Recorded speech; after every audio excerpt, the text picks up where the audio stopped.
Alright, this video is going to be reviewing simple interest with you guys on page 7 in your packets.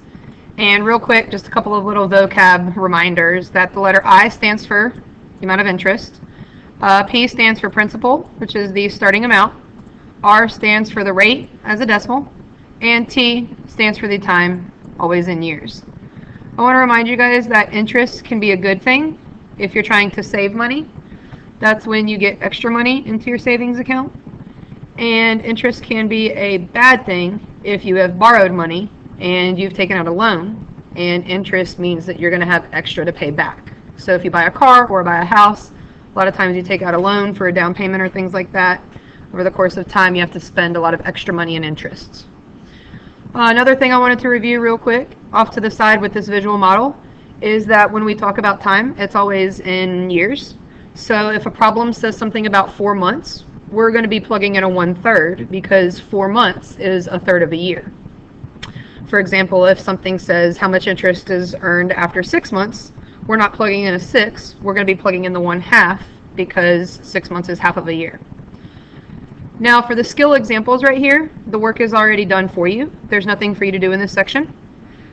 Just going to review real quick that if you are given that the starting amount is $200 at a 10% interest rate for 4 years, you would multiply 200 by 0.10 times 4 to see that $80 was earned in interest.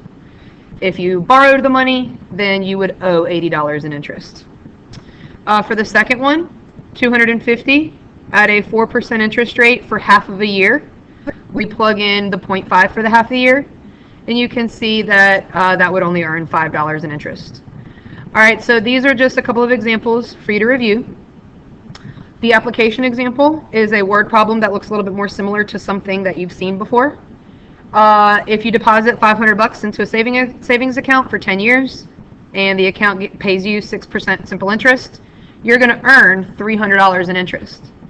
Another thing that I've asked though in this unit is, what is the total balance? If I ever ask a question like that, all you got to do is take the interest and add it to the amount that you already have, and that account will have a balance of $800. Okay? Now those are the basics. And real quick, I want to review with you in a problem like number 2. Let's say that I told you instead that the interest that you earned was $5, so you would plug that in. And I told you that you'd started with $250 and said that you were going to leave it in for half of a year.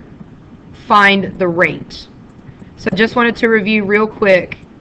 If I had actually given you the amount of interest, you would plug it in over here for I, and then to solve for a rate ever, all you have to do is multiply this number times this number. So we've got 250 times the 0.5, so that's 125, and that's now my coefficient, so 125R equals the 5. And when you take the 5 over here and divide it by this 125, you're going to get the decimal in the calculator that should match what we already have on the worksheet. So now if I take the, whoops, lost my calculator, the 5 and divide it by the 125, that's the 4% interest rate. Okay? So I just wanted to review what to do if you had to instead find the R. Now down here, you're going to practice a few of these problems on your own, just reviewing how to find simple interest. And in the video, I want to go over questions 7, 9, and 11 with you real quick. For number 7, if you have a principal of $1,000 at a 2% interest rate for 4 months, I just wanted to review that you're going to not plug in a times 4 at the end there. 4 months is a third of a year. Now I want to review how you can do this in the calculator. If you just take the 1,000 and multiply it by the 0.02, we get 20. Now, instead of worrying about the times 0.333, just hit divide by 3. And we're going to see here that this would be $6.67 earned in interest. $6.67. Again, all I did was the 1,000 times 0.02. Then I just hit divide by 3. And that would be $6.67 in interest. For the next problem, number 9, the 500 at an 8% interest rate is just 500 times the 0.08. And then for the 3/4, you guys can just multiply by 0.75. And we would get $30 in interest for that one. Okay? So for number 7, we got $6.67, 6.67. And that's money. And for the next one, I already forgot what it was. 500 times 0.08 times 0.75. $30. All right, so feel free to pause the video and work on the rest if you want, or you can keep watching the video where I go over number 11, and then you can be done with the video and work on the rest of the worksheet. It's up to you. But now I'm going to go over number 11. So the 200 getting deposited at a 6% interest rate for 3 years, that one's going to be easy. That one I'm not going to review with you. But for part B, the 200 times the 8%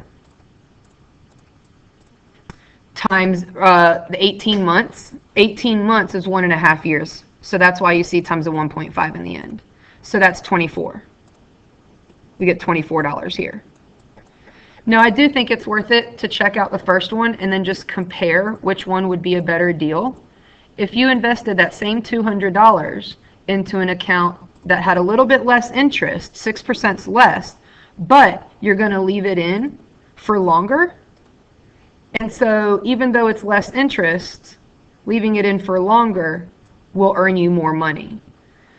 So it just depends. It's kind of the whole point of the consumer unit is learning how to calculate these things so that you can then make decisions about what's a better deal for yourself.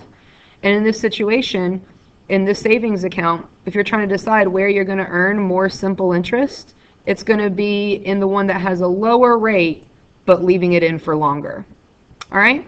So now you can try the rest of the problems on this worksheet. The video is done.